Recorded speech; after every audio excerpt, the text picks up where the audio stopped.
স্বার্থপর এই দুনিয়া, কারোর জন্য থামে না রে বাপ।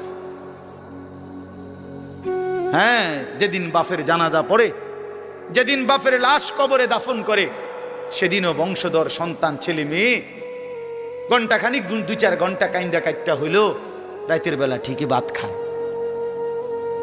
হ্যাঁ, খায় না? পাশের ঘর থেকে খানা আনে, ওরা ঠিকই খায়। স্বার্থপর দুনিয়া যে, থামে না রে ভাই, থামে না দুনিয়া। ওই জন্য আমাদের কারোর জন্য থামবে না। তুমি আমি মরে গেলে শেষ। আবারও বলছি এই কথাটা, আমি মরে গেলে এরপরে পৃথিবী যত আধুনিকে হোক না কেন, আমার কি কথা বুঝছিনি? আমি মরার পরে যদি সবার ঘর স্বর্ণের বাড়ি হয়ে যায়, তো আমার লাভ হইল কি?